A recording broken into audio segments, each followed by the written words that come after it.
Have I Hey, done good what? morning. Oh, the instructor is around. Did you not want me to be on? Hi, Dr. Thompson. Hey, Sahid. How are you today? Oh, not too bad. I realize my time is getting shorter than I was unaware. I think I had overestimated how much time I had left, and so I'm readjusting that. But everything else is good. How about you? I'm good. Been a crazy semester. I mean, for all of us, right? Like it's all of us that are having a crazy semester, but it's been difficult adjusting to other things. Did y'all see? Well, nobody else. Here's it's funny. When we first started the Zoom calls, everybody was on and was like ready to go at 9:40 when class started, and now we're like slowly coming in. Like everybody's a little bit late. I'm gonna give it another minute to allow for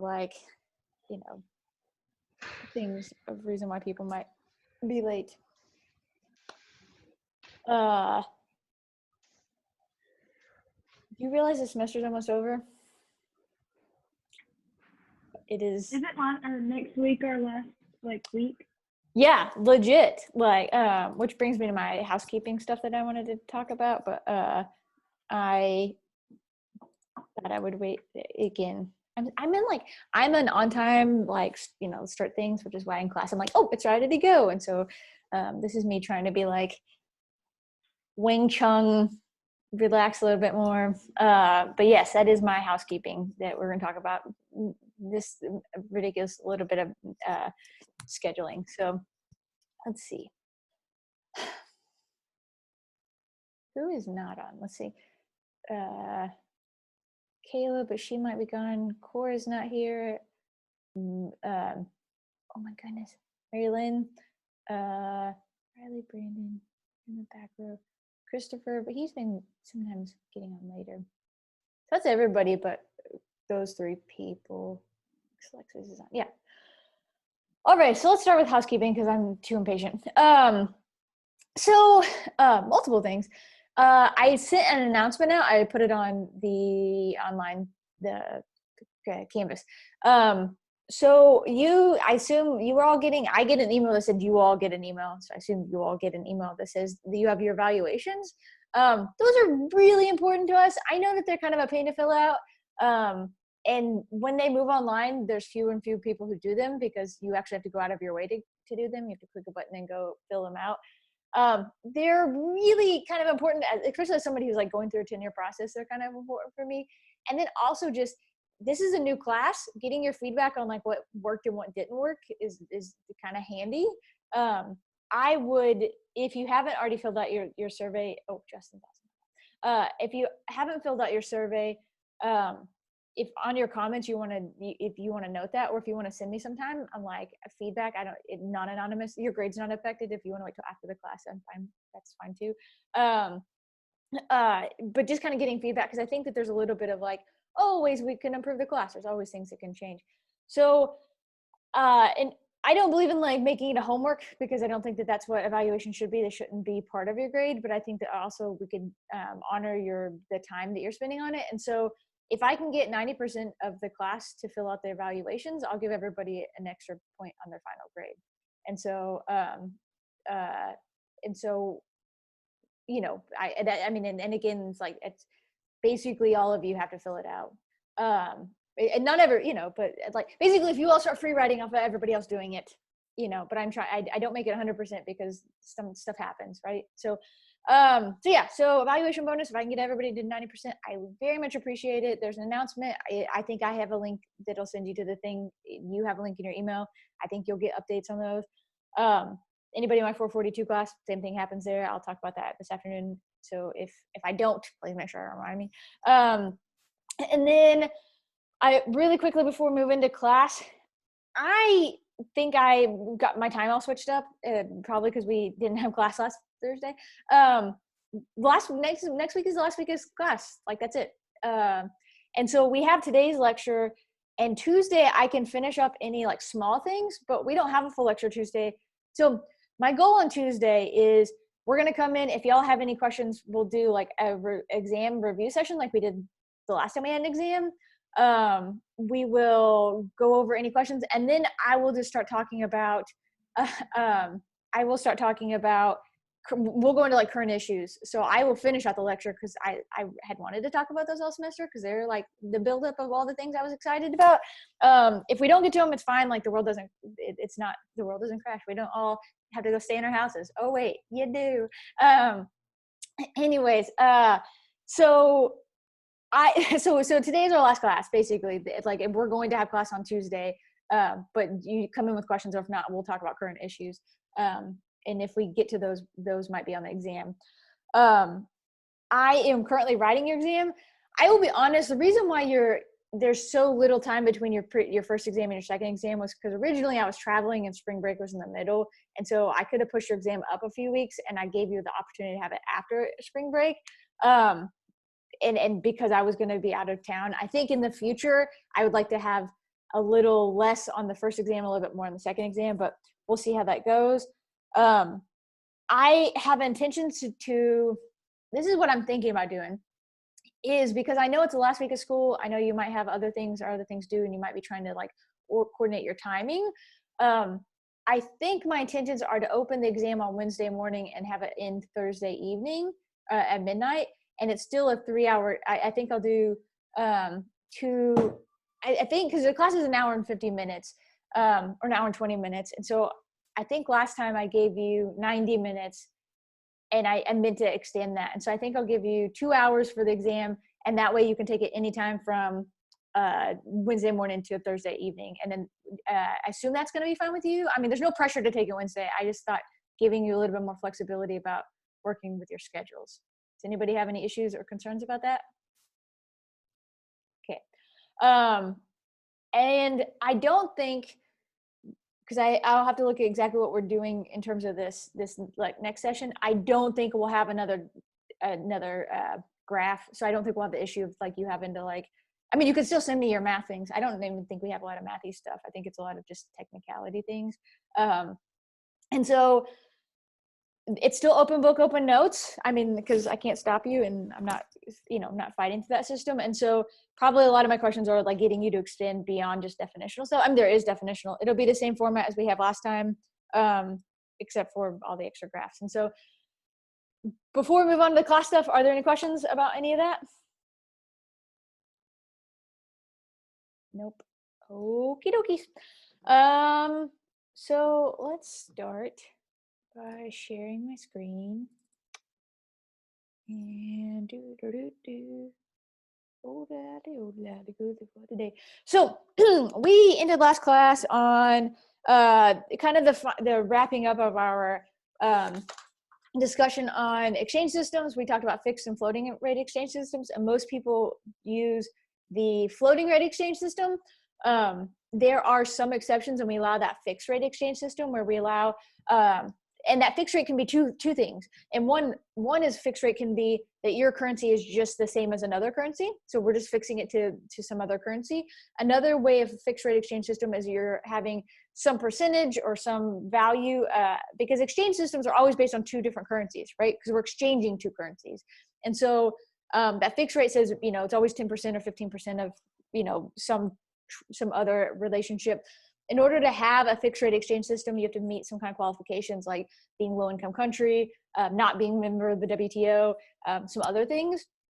One of the issues we brought up was that, the problem of if like an example like China, where you have this really developed industries and then also those low income area. And so is it still considered a low income country?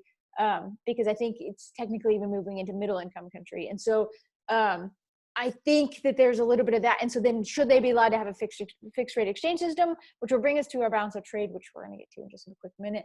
And so we ended the class on this topic of J-curve effect. And it's really tying out to, is it bad to be devalued? So we've talked about this in class. Anybody chats at me? We talked about this in class.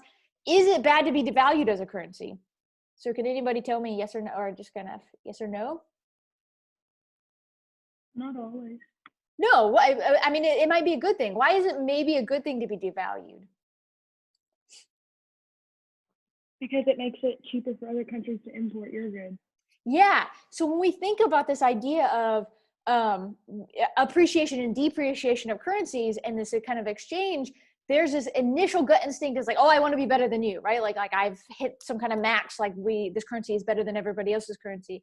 But it actually is sometimes good to be devalued because all of a sudden you can export more. So if I want to drive exports, it's probably a good thing that my currency is devalued. If I want to drive imports, then sure, appreciation. And this is the reason why like in the European Union, and I don't know what the euro. I guess the euro was $1.12 that one day I looked. But when I was in Europe, it was cheaper for people to fly to New York to go buy clothes than it was to buy clothes in Paris, like somebody in France at the time, because it was just so expensive to import those goods in. It was just cheaper to go and buy them because their currency was so strong compared to the dollar. So in order to buy those clothes, given the euro value of them, it was cheaper just to go buy them on a US dollar account. So we think that sometimes it's kind of valuable. We ended on the J-curve effect, and I briefly defined it, which was the phenomenon which following devaluation, countries often experience a worsening of their trade balance prior to being improvement. And the reason why we brought that up is and we're going to get to trade balance, and it's tied to exchange rates because it's devaluation. So it's kind of tied to both of those topics. But sometimes what we see is this worsening of their trade, whatever we consider this, that their trade balance becomes more import dependent right before it switches over to being export dependent, or before we start seeing those exports. And part of that is a psychological lag that's going to happen. Like the market is going to have this lag before it says, oh, wait, it's we should switch this, right? Like we have things in boats moving across the world. It's going to take time before we say, oh, we need to start. The production has to change, and there's always this big lag. And so this J-curve effect is sometimes when people they use the time in the J-curve to argue against this kind of evaluation is occurring, when maybe that's not how when maybe you or I might be able to explain that, like, whoa, you're in the middle of this J-curve and we should see it come out. And we do. If we look at historical types of valuation and devaluation, if you give it enough time, like the J-curve effects, and we actually see a balancing of that trade. It's just that sometimes we get caught up in that part where we're upset about because it looks something like what we don't perceive as good. I wanted to, we're moving on to today's topic, which is foreign direct investment. Are there any questions before we move on? Give anybody a chance to. Okay, so we're going to talk. Thank you, Nathan. I mean, really, it's just this idea of like, I just need some kind of feedback. So I appreciate those people who would tell me. And see, because I think you said no. So foreign direct investment, we're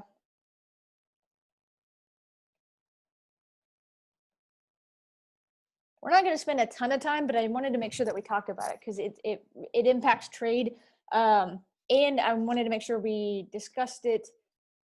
If you look at any trade book, there's always a section on it because it's this idea that when we're talking about trade, we are often thinking about products, and especially in ag, but we also how the money moves across countries or across investment in infrastructure will impact how agricultural trade is being produced or being exported or traded. So foreign direct investment is the investment or investment / ownership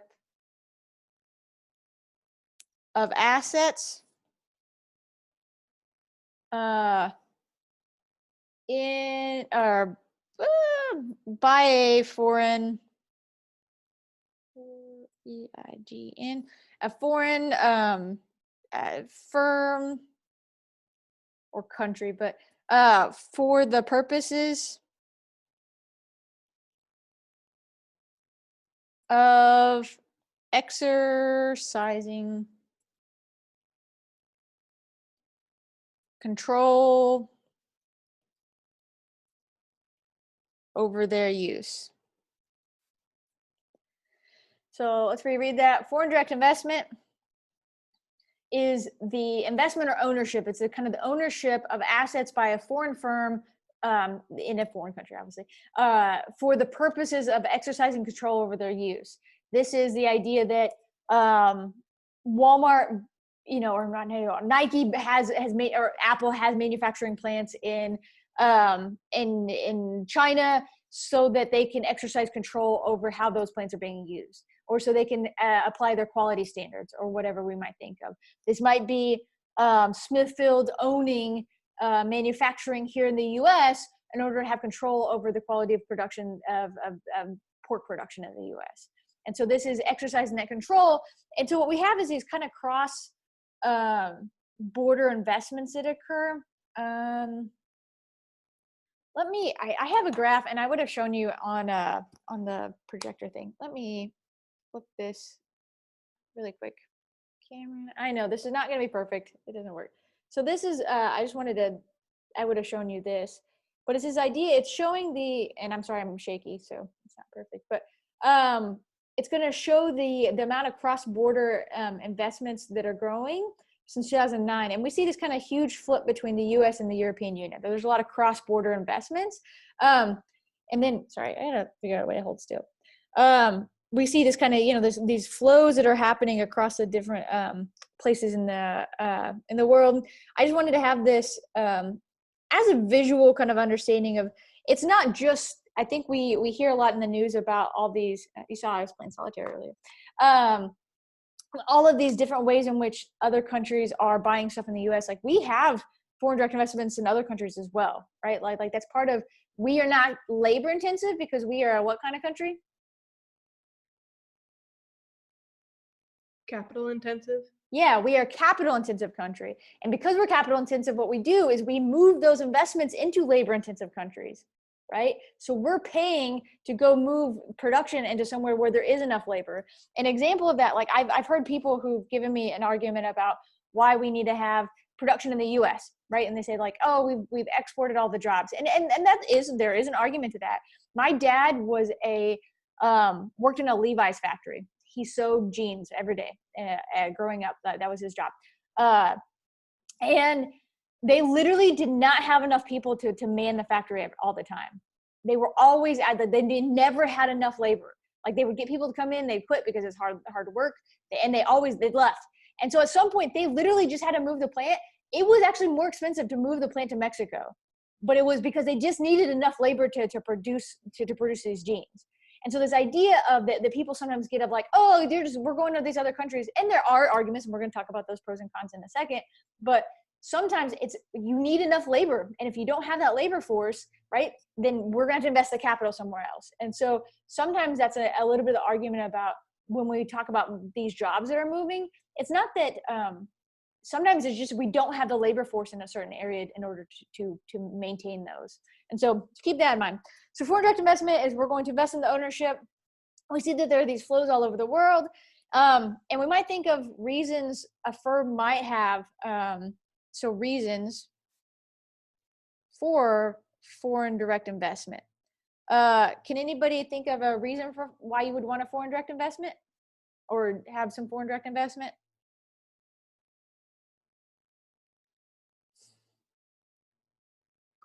Diversification. Like, if we have a economic downturn here, like another country, if you're investing in it, it might be a growing economy and you balance it out. What do you think? Yeah, I mean, let me see if it lines up with anything I already have, or if I'm gonna make let me see. Like, so can you repeat your answer again? Like, being diversified. So like, if all of your assets are in one country, like if they have an economic downturn, like you're gonna lose a lot of money. Whereas like if you're invested in multiple economies, like you're better off. From risks. So I'm gonna call that diversification from risks. Sorry, I wrote it a little teeny tiny.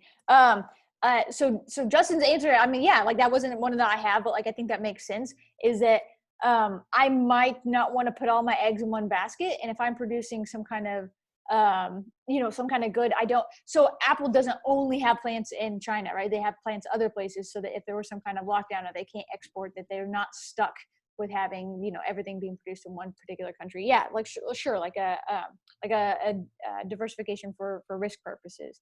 Does anybody have another one? I think to take advantage of raw materials. Yeah, no, wow, did you read my notes?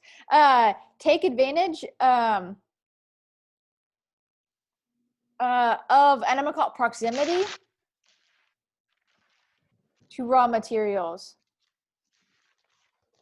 So, oh man, I gotta start writing bigger. I'm sorry.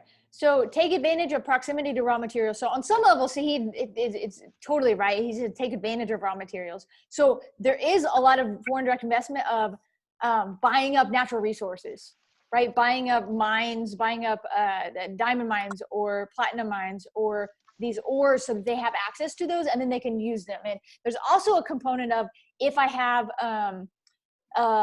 if I'm part of your country, like if I purchase certain types of real estate, that means that now I can have easier access to your goods as well. So even if I don't own the mine, I can have easier access to that, or I'm not having to pay tariffs now because now I have a plant in your country, right? And so there's a part of this access to raw materials. The bad side of that is, so he didn't say this. I'm jumping on Saeed's answer and I'm moving it forward, but is sometimes the abuse of those.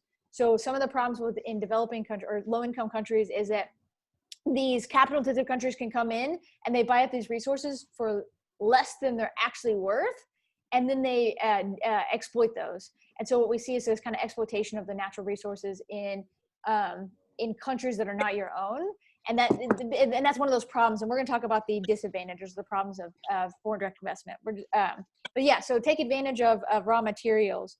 Does anybody have another one you might want to? I already said this one really quick because I just answered it, but avoid tariffs. Sorry, I said it. I thought I should go ahead and write it down. If I'm in your country, I'm not importing, exporting within my country now. I have a plant there. So I'm not having to pay for your raw materials to produce something. I only will pay to export it to wherever it's final in destination. And that might not have the same tariff structure. And so I maybe to avoid these tariff and non-tariff trade barriers. Does anybody want to have another guess or reason why we might have foreign direct investment? This might be kind of redundant, but could it be just control of the supply chain? Yeah, let's call that control of supply chain.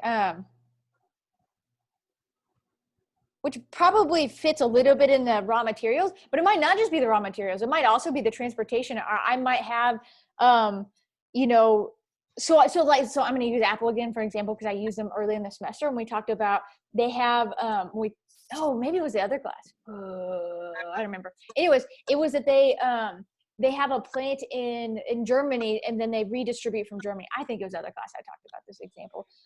Anyways, so Apple has warehousing in Germany. And so I don't know what it is. And so this might be a way that like they're going to direct invest so they can have control of that supply chain from production to warehousing to distribution, right? So they can control all of those different steps. And that might be a reason to invest. Does anybody have another one?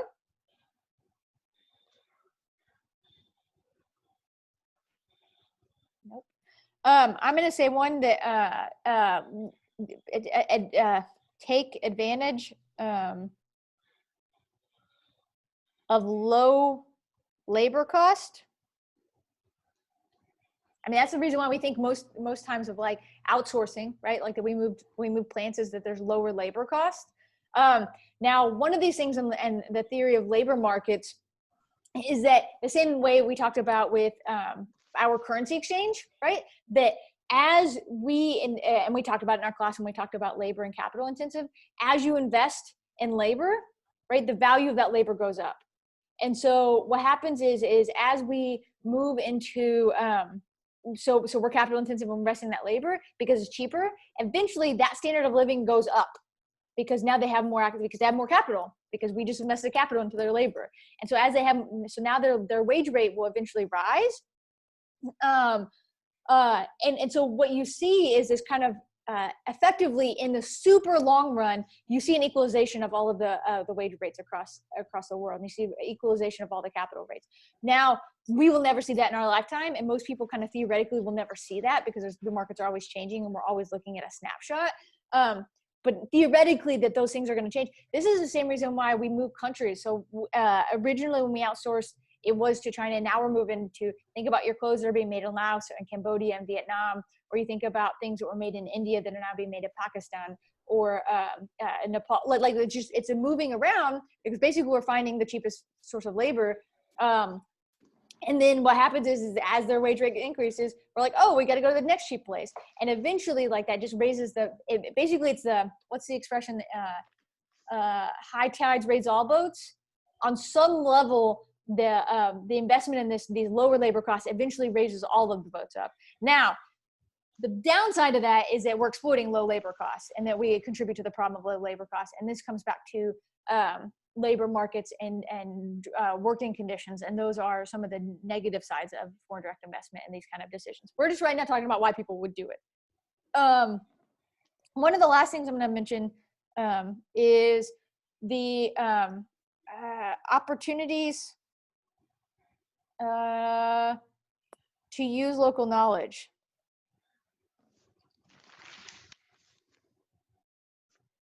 And I literally mean this is if we come in and we invest and I'm now hiring people domestically, that allows us to tap into those domestic markets. It allows us to understand those domestic markets and their those cultural norms that if I'm from somebody coming on the outside, I don't understand. And so my investment is partly is this opportunity to kind of to invest in your local economy so that you can help me provide like your tap into your domestic markets. So we just went through all these reasons why we have foreign direct investment. Hi, Dr. Thompson. Yeah, Sahin. So I don't know if you can add this. What about international expansion? Like when a company aims to undergo higher value added services in another country, like expanding their network. Yeah, well, let's do that. International expansion.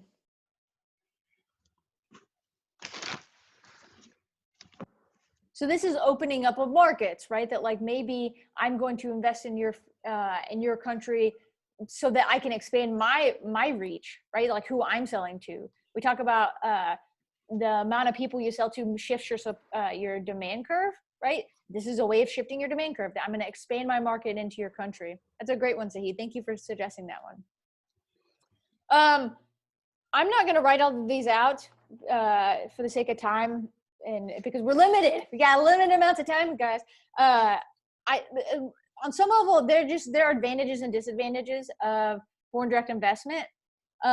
We might think of some of the advantages are the same thing we have. We have these inflows of jobs, right? Like if you're getting foreign direct investment, you have this creation of jobs or higher output because now you can invest in machinery that you couldn't invest in before. You might have finance flows, which might be able to help you create fix the deficits and financial flows. It might also help your stock portfolios. You might have investment in physical assets versus financial assets, which are easier to, some are easier to liquidate than others. And one of the bigger things we think about, an advantage of foreign direct investment is this knowledge and technology transfer. So an advantage, I'm going to write that down. Advantage. And all those other things are also advantages, but this is one that I think is really important to drive home is this knowledge and technology transfer.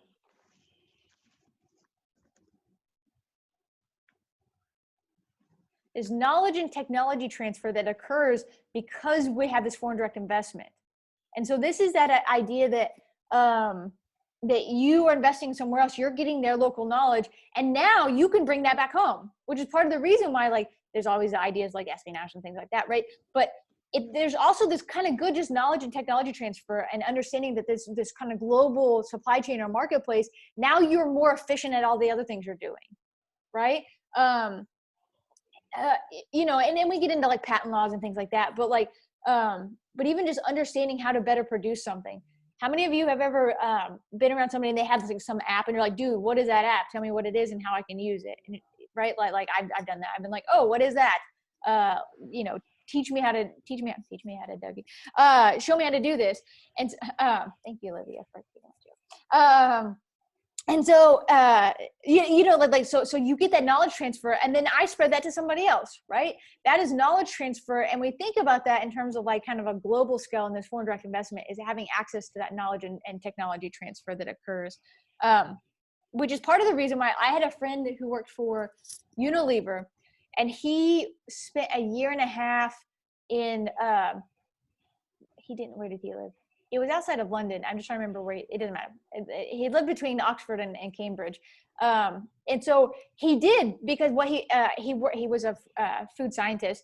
And what it was they wanted to get the information. So Unilever is just a global company. They have these plants and he was based out of Texas, and he did this 2-year sabbatical in the UK because it was a knowledge transfer. It was able for him to bring all of the things that he had learned from the lab in Texas and bring it to the UK, and it was a way for him to bring all the things from the UK back to Texas, right? That knowledge transfer wouldn't have happened if they didn't have a plant in both of those places, right? If Unilever was like, no, we're a British company, we don't need to have anything in the US, then there's no way for them to kind of expand that knowledge, right? Like they were only going to be based out of in whatever they had in the UK, and they're better by having kind of all the information. So I wanted to make sure we throw that. Really quickly, we're going to talk about the problems with foreign direct investment, and we've kind of already touched on those, which is exploitation, right? Exploitation of labor, exploitation of resources, exploitation due to lax regulations. So we might think that there's environmental or labor because maybe we're using FDI in order to bypass local laws. So this is one of those arguments that people have brought up, and whether the WTO should, or the WTO, or whether we should just in general create laws that say, regardless of where you produce, you should have to use the same standards. That we should have some kind of set standards about what people should produce. So if you're going to sell in the US, you have to say you produce by using certain standards. Now we do that with certain things, right? We have health food safety standards, but like, do we have the same thing about child labor? Or do we have the same thing for OSHA standards? And do we require that all of these countries use the same OSHA standards that they would have to be produced in here? Which is one of the arguments about the cost, and whether it is the true cost of the labor. We also look at, one of the concerns that people bring up is you're giving foreign nationals control over a domestic firm. You're giving them kind of this ability for foreign nationals to have undue pressure over a domestic issue. And you know, I was going to go into, there's lots of examples of this. We're going to leave those alone for now because my first ones are all political, so we'll ignore that. And then one of the other arguments against foreign direct investment is that some argues that we're moving money out of a home country and transferring it to a foreign one. Now, the opposite version of that is we're transferring it so that we can get something backwards, right? Like that foreign direct investment isn't only one, it's not a flow only going one way. There's also a backwards flow coming back this way, right? Of goods and services. And so this idea, I don't know, I throw up the negative and I keep counterbalancing it. So just that some people argue that they only see the flows out without recognizing any flows coming back in, but that's an argument against it. So with that, we are going to move on to balance of trade and just touch on that. I know I'm just moving through this class quick like. Does anybody have any questions? We could also take a quick break if we need to. Or we'll break for the day, or unless you don't want to break for the day. Unless you're like, let's just power through it, which, but I can't see you. Okay. Let me know if you have any questions. If you don't, if anybody has any crazy news or things, I don't think I have any crazy news. The crazy news I had was that our country wants to pull out of the WHO, which is slightly concerning, because the WHO has saved millions and millions of lives, and so it's again slightly concerning for me. But let me think if there was any other crazy things. Does anybody have any other crazy news? Maybe it's slightly less depressing.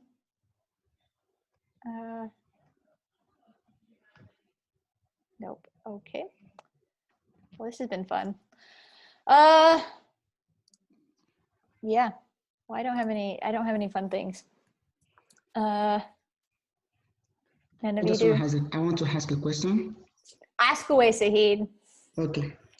I heard recently that the United States are paying for COVID relief for their citizens, and I heard they want to print $2 million.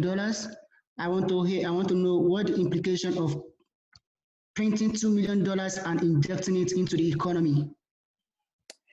Yeah, so there's we've done this in times of distress before. It is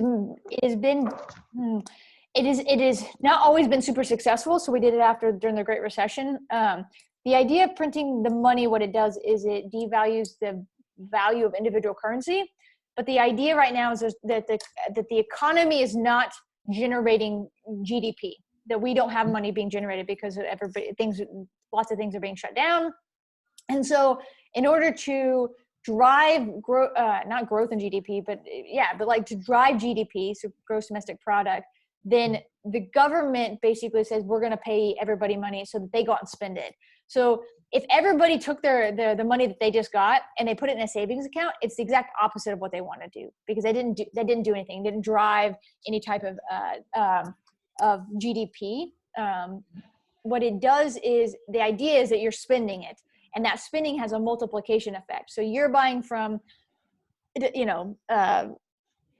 some restaurant, and that restaurant can take that money and then they're going to go buy from somebody else, and it just kind of keeps multiplying. So it's this multiplication effect. We're moving into, just super briefly, Sahid, I'm going to draw something out. This is macroeconomics. It's not my favorite topic in the world. And there's entire classes you can take, and you can do all of this stuff to your merry heart is content. But typically we think of it's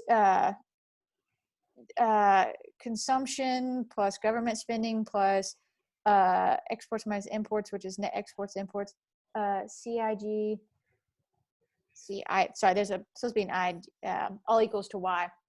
And so this is a macroeconomic model, and it basically says your economy, GDP, is a function of consumption, of government spending, of your net exports, and then your investments. And so basically what the stimulus package is doing is if we can't, we're trying to give money from the government. So we're trying to drum up this money from the government and give it to consumption so that there's consumption changes. And we do that because there's this multiplier effect of money that happens in the economy. So that, because right now our change in Y is really low, is really negative. And the idea is to try to bring that change in Y to either flat or in some way to help it. That is the overview of that. Does that help, Saeed, answer, I think, your question or discussion? Yes. Thank you, Dr. Thompson. Yeah, I mean, like I said, this is not my area, and so I'm giving you my brief version of it. But at the end of George Bush's presidency, he wanted to do a stimulus package, and kind of everybody was like, it's not really going to be super effective. And he pushed it forward, and it wasn't, because it wasn't enough to kind of stimulate the economy. We were already in the downturn. The bubble was bursting at the time. Obama came out and he did the same thing, and they said, hey, it's probably not going to be super effective right now. You probably shouldn't do it. And that's when Obama had their stimulus package. And part of the arguments for those were that they didn't reach enough people. They weren't reaching the right people. And all it did was just transfer money from the government to these big corporations, because the argument was that it went to Walmart and to Jeff Bezos, and it didn't really, it didn't multiply through the economy like they wanted, which is some of the idea of the stimulus is this trickle down, which is not always effective. Nathan, you want to say something? So I want to know if it affects the value of dollars in international markets. It's possible. The likelihood is probably, I don't think it's going to drastically reduce. We have $2 million doesn't do that. When we're talking about trillions of dollars worth of value of U.S. value. And so I don't think that it will drive our currency down so much, also because other countries are doing it. And so if you're kind of all doing the same thing, so I don't think we'll see a huge devaluation of U.S. currency. But I do think that we'll probably see some devaluation to a small extent. But again, this is me rubbing a crystal ball. I could be wrong. It could crash everything, but I don't think it will. Thank you, Nathan. Dr. Thompson. Yeah, Thank you. no problem, Sahid. Nathan, did you say something? Yeah. Do you know anything about how, like, I mean, I saw this in a couple of places that like they were pulling back the checks because, or the U.S. Treasury was pulling back the checks that they were going to give because they wanted to print Trump's signature on them. Do you know anything about that? I just kind of wanted to check. No, so there's a legit that there. I didn't read a whole bunch about it. They legit wanted to make sure that any printed checks went out with Donald Trump wanted his name on them, so that he was associated. Anybody who filed electronically though doesn't get a physical check there. If you did anything that you got direct deposit for your taxes, they just deposited in the same account you did your direct deposit through. So, but there is a big deal that Donald Trump wanted his name on those. And so there was a thing where they had to scrap some because they didn't put his name on, because normally you don't put the president's name on things associated with the Treasury, and he wanted to associate with him. My concern with this, regardless of whether you like Donald Trump or not, so not being political here, is that this isn't Donald Trump. This isn't our senators. You know, this was our money, and this is our way for our government. And so the idea that again, just a slightly personal comment, you know, is that like that he would take credit for this big thing, you know, when it was a series of a whole bunch of events. It was Congress nailing it out. You know, he made the final vote. And so the same way that our government is not one czar, you know, it is not one dictator. We have a president, you know, we have our congressional, you know, we have the three branches of the government, and that they have to work together in order for this to succeed. And so I find it slightly disappointing that we're not recognizing that in that action that we don't recognize the value of what the Treasury already did, and that, you know, the branches were already doing. But so yes, he did want his name on that, and he did get it. So wherever that goes. Yeah. If anybody has any other comments or questions. I mean, these are crazy times. I mean, I think at the end of the day, will you remember everything I taught you? Probably not. You know, like, will you go out of this class? I would like you that if if you're not going into trade, or, you know, you read the news, that you have some kind of background and are able to, like, to be able to better evaluate what's happening in the world. I want you to be able to have that when, you know, when you see the crazy thing posted on Facebook, you're like, that's not how that works, right? Like when you see your great aunt post something that says, you know, China's out to kill us all because they want to ship us all their goods, and you're like, well, I mean, I don't think that's how, you know, we buy from China because they're an intermediary country. They buy supplies. We ship things to China for them to produce because they're labor intensive, you know, and that there are ways that we could improve that relationship, but they're also, you know, they rely on us just as much as we rely on them. So anyways. Christina, do you have something? Yeah, you off mute, which is fine. I just want to know. So yeah, I have a question. I've been thinking about it since last class. Yeah. You said how like Ecuador used to use our dollar. Did they like have their own currency too, or did they like how would they get our dollar and use that? So or did they just take it? So I don't know the history of Ecuadorian currency. Nathan, do you have the history of Ecuadorian currency? Very at 1,000 feet, but they still use it. I mean, so I went to Ecuador 2 summers ago through UT, and we use dollar, just the US dollar. And then like they talked a little bit about, like, before we talked a little bit about kind of like their political and economic history, and I think at some point they did have, well, at some point they definitely did have their own, but like the past 20, 30 years, they've like had a lot of trouble. They had a lot of trouble in early, like basically like 1999, 2000, because a lot of their exports and a lot of their economy is based on oil.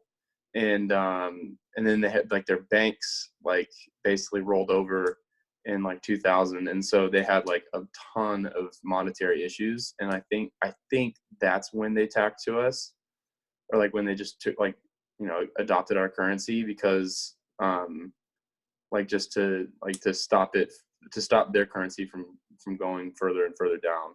Yeah, it's a stabilization method. I mean, you think, you know, like it was that they're having this big problems. And because you think, I mean, think about if Zimbabwe was having this problems because they had issues with destabilization, they had this hyperinflation, and imagine all of a sudden they said that, hey, this currency is just fixed. This is, you know, everything is fixed at these dollar amounts because that currency isn't fluctuating that much.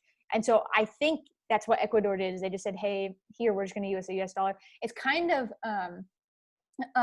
so literally other countries buy up currencies from other countries. So like we have stockpiles of other countries' currencies. And so the amount of those currencies can ebb and flow depending on the valuation of those currencies. And so like, so what Ecuador would have done was just bought a stockpile of US dollars, and then those US dollars would have just flowed into the market. And so now they literally are using US dollars. So part of the idea that we're printing physical dollars is that those will also flow down to Ecuador.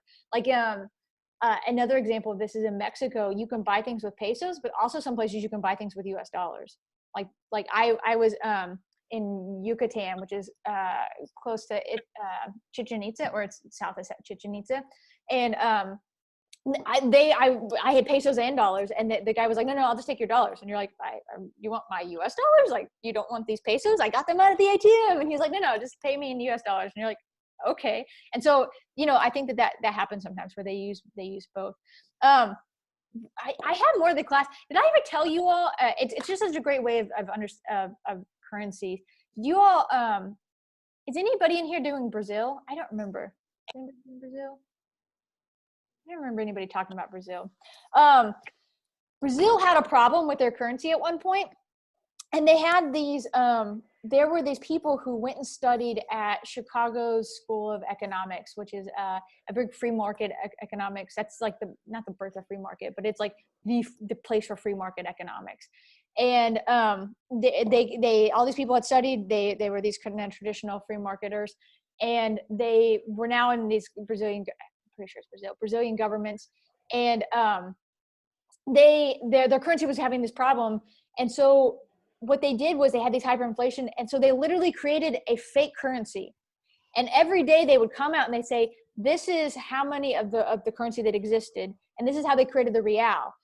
They said every day, this is how much this fake currency, this new real, is existing in terms of this other one. And so what it did was it staved off hyperinflation, because now they're fixing their exchange rates, and so now they have this value. And basically every day it would be like, you know, instead of saying, now you need $1 million Zimbabwean dollars to buy this thing, they would be like, oh, this is so much of, you know, this currency is worth so much in this reals, which didn't exist. And then it allowed them to transfer this currency over, and it helped stave off this inflation. And there's a bit more to the story, and I'm blanking on it now that I'm wanting to tell you the fun story. But it's a super interesting way of using fixed rate and the kind of the floating exchanges and congruency in order to adjust the problems of hyperinflation in currency exchange markets. If you ever get a chance, I would read about it if I were you. If I think about it and I find an article, I'll send it to you, but I need to write an exam first, so I'll work on that first. Anyways, okay, let's go back to class for our last push. We have talked about balance of trade multiple times in this class, I think through other sections. Balance of trade is just the net sum of a country's imports and exports. So balance of trade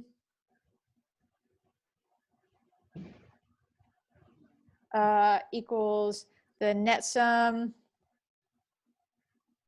of imports and exports. And the idea that we use these as an indicator of trade surplus and deficits. And so one of the things is that sometimes we talked about this early in the semester, they're not inherently, a trade deficit is not inherently bad, a trade surplus is not inherently good. We often think that because it's a surplus and deficit, and those are terms that we have connotations associated with them. In actuality, having a deficit is not bad. I know the term goes out there, and ignore the news right now.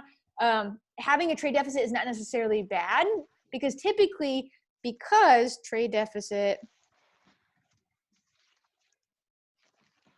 not actually bad. And think about it this way, because balance of trade ignores financial transfers,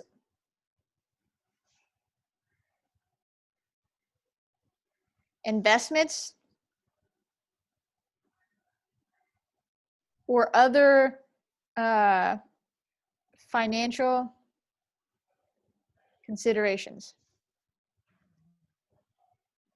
So one of those arguments we say that, you know, we have this trade deficit and we got to fix it, we got to fix it, we got to fix it. And I, again, ignoring the news right now, but that's what we hear a lot of. And that's what people, because it's very scary to think about it, right? But really, the trade deficit is not actually bad. Let's just throw there. But then we also have to account for the fact that the balance of trade is going to ignore any financial transfers, any types of investments, any other types of financial considerations. So if you have, right, this trade deficit, which means we're importing more from you than we're exporting to you, it's going to ignore any types of financial movements back the other way. So let's say that somebody is financially supporting one way and then importing like the other ways. We're not looking at both of those directions. So when we think about the amount of exports we're doing, when we're giving loans to Chinese firms in order to produce certain things, those aren't being included in the amount of exports that we're having. And so our trade balance it looks like, well, we're just importing all these goods. And it's like, well, we are, but we're also exporting financial values, right? Like we're exporting these. We also have financial considerations, our banking systems, our investments that, like we talk about stock values. We're not accounting for any of those things. In case you think about, the U.S. has had a trade deficit. This isn't a new thing. We've had a trade deficit since 1976. Nobody in here is old enough. No, nobody's old enough. Does anybody, because I think I would be the closest one and I'm not old enough. Does anybody have an inkling about why in the late 70s we might have started running a trade deficit? Isn't that when, was that when Carter opened up with China? Or no, is that too early? I think Carter was later than this. Oh, okay. Moment. Anybody have any other reasons? Was it oil? Yeah. Do you want to go, Olivia?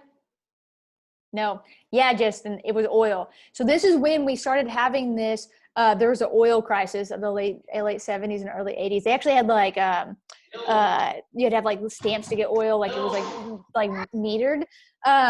It was these high imports of oil and consumer products that started happening. So part of the, I'm sure also the opening up with China with Carter, but thank you.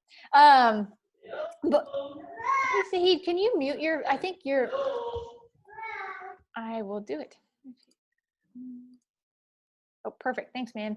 And so what we had was this, all of a sudden we were importing a whole bunch more because of the oil and these other goods. And so when we think about this trade deficit, again, part of that is going to be oil as well. We ship in all of our oil. We don't produce it because we don't have the natural reserves for it. And it's expensive when we do produce it.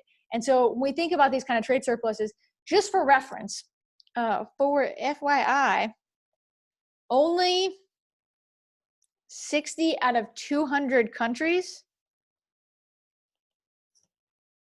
have a trade surplus. And we think about this as in terms of value of goods. So you think of Kuwait is exporting ridiculous amounts of oil, right? And they're importing a lot of goods. There's just so few people. So the amount of goods and the value of the goods that they're importing is not going to equal the amount of oil that they're exporting. And so when we think about, like, you know, when your great aunt puts it on Facebook and is talking about trade surplus and how we're doing so bad, again, in relative terms, everybody, there's always a trade deficit. The overwhelming majority of people have a trade deficit because we're all importing goods and we're all importing oil from these countries. Very rarely are you going to have a trade surplus at any given time, just based on the nature of the goods we are importing. No, there's still a few more. So I also wanted to talking about this. So we, oh my goodness, I have to turn something on a mute or something. Sorry, my phone was like buzzing. I was like, I gotta stop it. It's making me noise. When we think about trade deficits, neoclassical theory, right? So when we talked about comparative advantage, what did we say? that it's cheaper for you to produce something, and so I'm going to buy it from you, and I'm going to produce that which I have a comparative advantage in. And as I bring that money in, right, like our prices are going to equal like hit to an equilibrium at some point, right? Is that at some point we're going to import until my prices go up until we hit some kind of equilibrium in terms of importing and exporting. The same similar type of neoclassical theory can be applied to our trade deficit, is that given a long run, that those things will equal out. Given the long run, that that trade will be balanced. So in the long run, trade balances out. So using neoclassical theory, that in the long run, trade will balance out. Now, this also means that, and part of this is because we have floating exchange rates, and so that allows those price fluctuations to address the comparative nature of goods and services, and then wage rates and labor and the cost of capital. The problem exists when we have the fixed exchange rates, because it doesn't allow that flexibility to happen in the markets. And so what we see is those markets aren't adjusting. We're not hitting that equilibrium like we should, which goes back to the I'm gonna keep blaming China, you know, like the Chinese yuan tack to the dollar, right? If Ecuador was a huge exporter, right, and they were this huge market, and they were only using our currency, and they were shipping with somebody who the US dollar was less than, somebody who could argue that Ecuador was taking advantage of that system as well, right? That's a situation. They're not though, so nobody's really fighting for Ecuador. The concern of using Ecuador using a fixed exchange system is that they're not allowed, that I'm guessing, and I don't know, I'm guessing that if Ecuador had a floating exchange system and had a monetary policy that was stable, I'm betting their currency would be lower, which would mean that they would have more exports. So basically them fixing their currency to the US dollar probably inhibits a little bit of their export market. I'm not saying it inhibits all, but it's going to inhibit in some level some of their exports because of their exchange rates. I want to use this time next to go into the things that influence the balance of trade, because we think about the cost of production, right? So these are things we've thought about: cost of production, the cost and availability of goods. So when we think about you know, the ability of raw materials, we'll probably never be an oil exporter. We don't have those raw materials in the US, right? So it has nothing to do with whether or not. So like that trade balance in terms of just oil will never be righted. We have the other goods, right? So it's just a balance of other goods. Restrictions on trade. So we talk about trade distorting restrictions.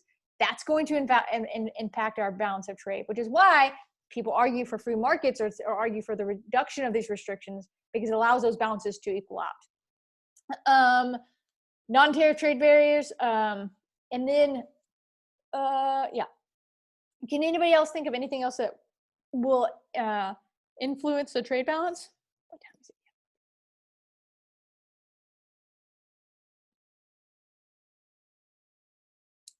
Okay.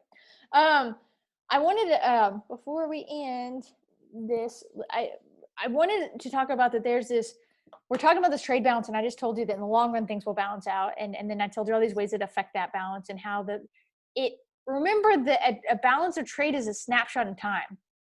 We're literally taking it at one point in time, and tomorrow that looks totally different, and 3 hours from now that's going to look totally different. And so we have this snapshot look, and we're making kind of a decisions based on that snapshot. And so kind of saying like, oh, this is our balance of trade today, and then maybe tomorrow a huge shipment goes somewhere else. Well, all of a sudden that trade balance changes.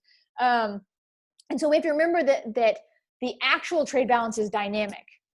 That what we look at and what we talk about is a static thing, but the actual trade balance is dynamic. And the trade relationships we're having, and it's same way with exchange rates, right? We have a fixed exchange rate. That's a static thing. That's whatever is in this time. But the actual thing kind of in the background is really a dynamic. It's always changing. It's kind of always adjusting. And what we're seeing is whatever it is at the time of our exchanging of our currencies. And this brings me to this idea of this adjustment path. Adjustment path. And that this is over time that there's this adjustment path for our balance of trade. And that, you know, if we're on this path, so let's say that we have this kind of, zero, and here's surplus and here's deficit, and maybe we're running a deficit, right? And the idea is that we're wanting to get to surplus or whatever, and we have this kind of adjustment path. If we're here today, right, that there's a path to getting up there, and that is a long run path, and that all of the individual decisions, all of the trade barriers that happen are going to affect that adjustment path. And so just because we have this path and we see that, oh, we're moving towards a surplus, doesn't mean that that we're going to. So for example, let's say all of a sudden the US decides to have a trade war with China, right? And let's say that we are now up here. Let's say we're right here on this adjustment path, right? We're moving and we're already moving towards a surplus. And then all of a sudden we decide to have this trade war. Then instead of coming up here, now we're going to be, we're down here again all of a sudden, because we're not exporting those goods and we're having to import from other places, right? We're having to import a lot more of the components to make things. So let's say that even if we wanted to, right, it changes that path, and maybe we're here, and then in order to get back up, it takes a while longer. And so we're always kind of having to readjust this path that we're on in terms of trade balances. And it's the same thing kind of applies to like currency markets, is that as you're adjusting these currencies, there's always this adjustment path. And as you're making decisions, you're changing along that path. And so we have to understand that these decisions we're making are dynamic over time, and that we're not looking at just once, and that when we look at it, we're looking at a snapshot, but that really it's a long-term thing. I have some more things in terms of, I think some balance of trade, like, I had another graph, or I had some other things. I think that's, we have 10 minutes. 10 minutes.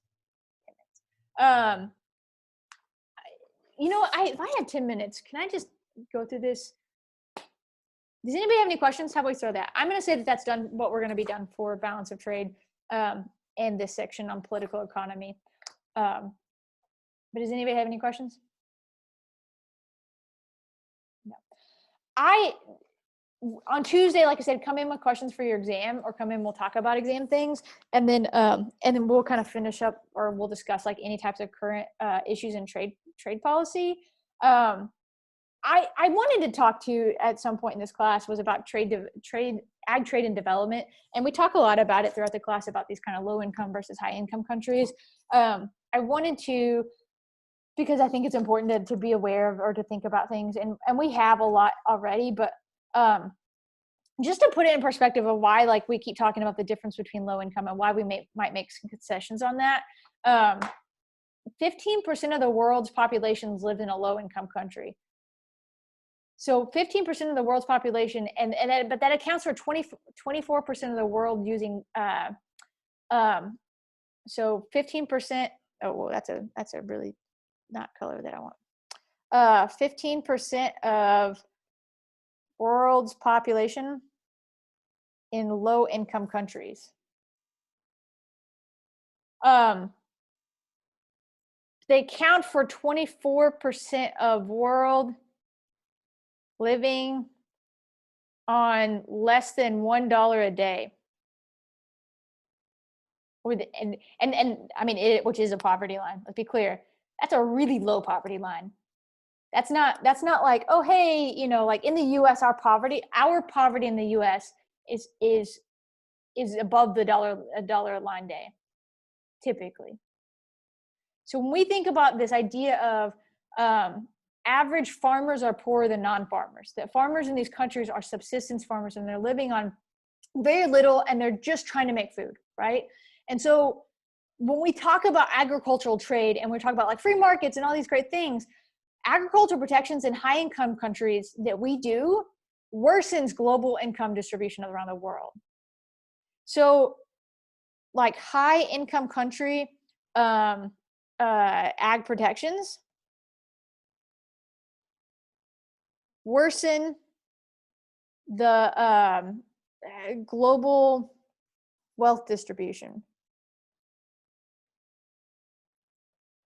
And we measure that using a Gini coefficient.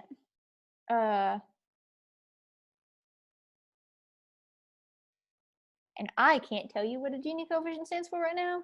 I think it's an acronym for something else, but we use it as a Gini coefficient, even comparing urban versus rural within a country. And the Gini coefficient says, just briefly, that if you're along that middle, that 45-degree angle line, everybody's perfectly, whether you're high income or low income, there's an equal distribution around wealth. And typically what you see is this, and I'm going off cuff because I don't have this graph on my notes. You see this kind of flowing like this. And so you see this kind of income disparity that happens. And so you have a lot more wealth in the high end versus the low end. And so so we don't see this equalization, and different countries have different Gini coefficients. And so the closer to 1, the more equal your distribution is. Now, we might all accept that there's not an equal distribution, right? I believe that, one of the tenets, I think, of American ideology, and that, I buy into, is that, like, if we work hard, you can earn money, you can go and do something better for yourself, right? There's nothing wrong with that, which means that we might believe that somebody who doesn't work hard, might have less money.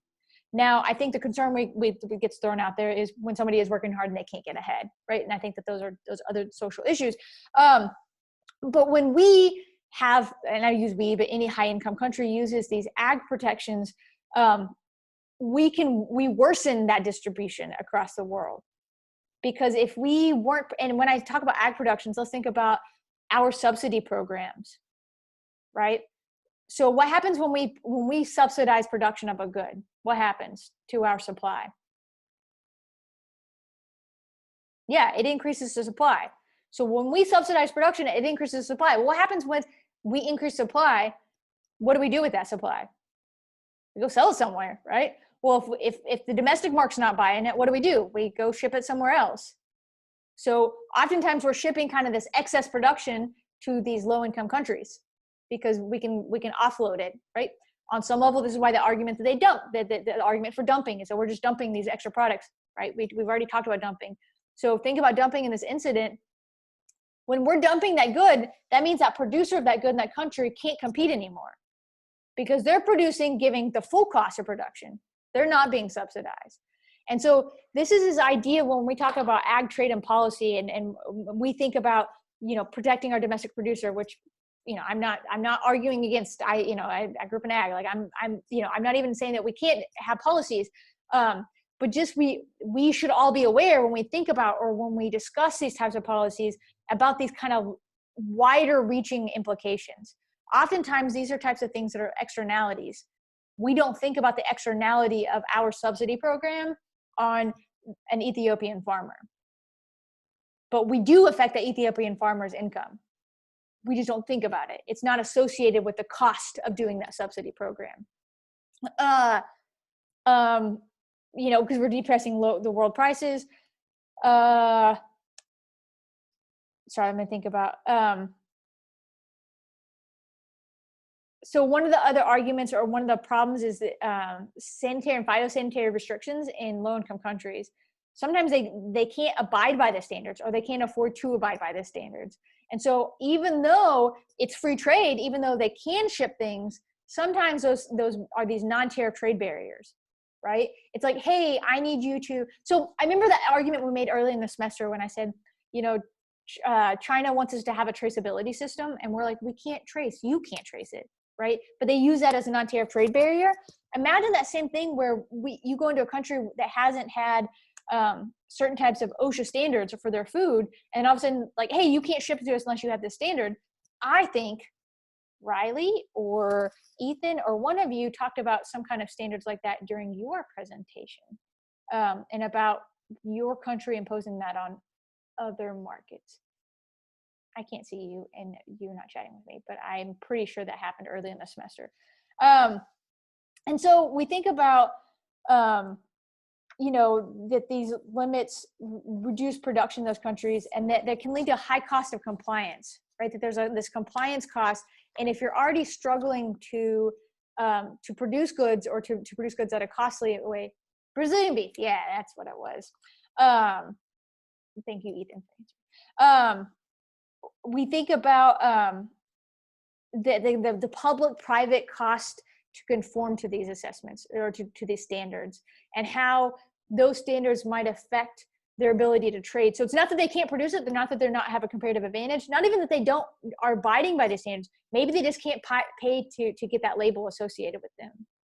So I'll give you a super, not silly example. I'll give you an example. There's this idea of fair trade cacao. It's a chocolate, right? And the idea is that it doesn't use child labor, and which is great. We're all supporting of child labor. How many of you grew up on a farm? Can I get use your little emoji hand things? Yeah, we got 1, 2, 3. Okay. So a few of you grew up on a farm. How many of you worked on your farm when you were wee little lads and lassies? They get little uppy.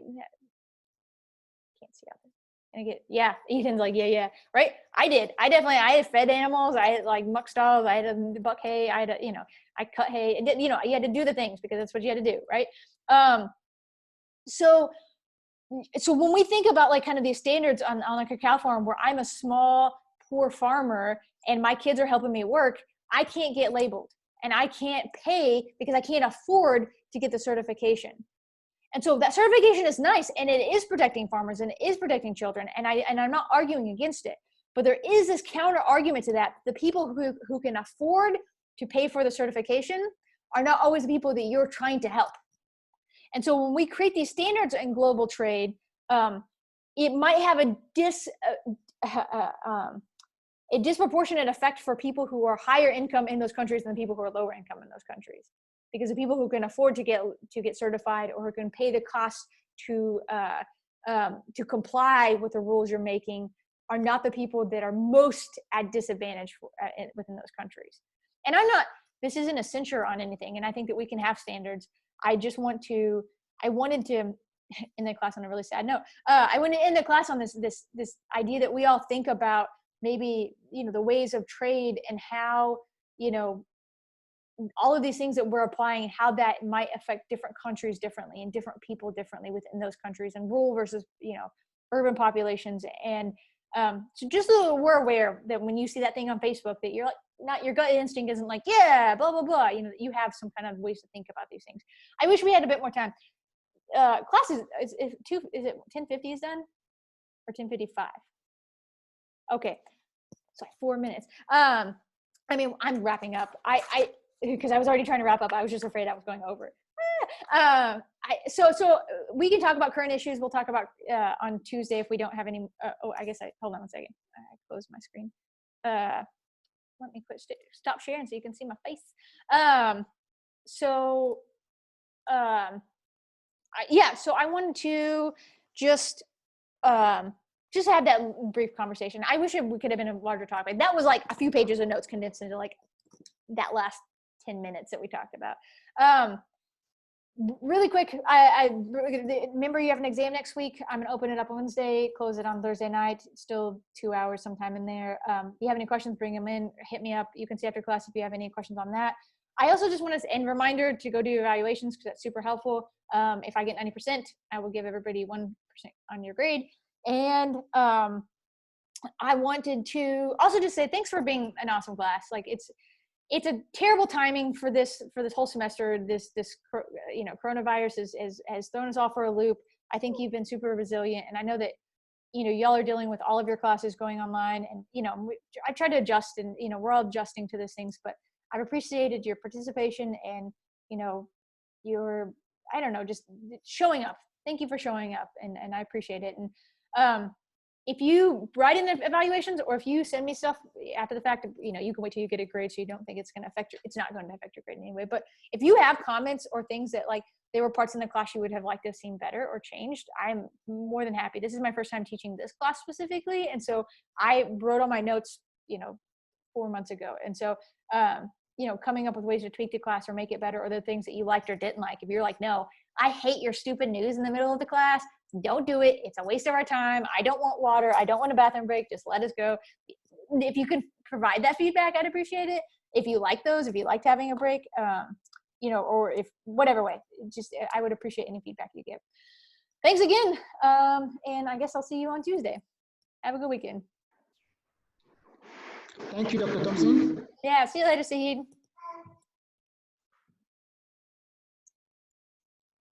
Nope, nobody has any questions. Got it. Sahid, do you have any questions? No, I'm gonna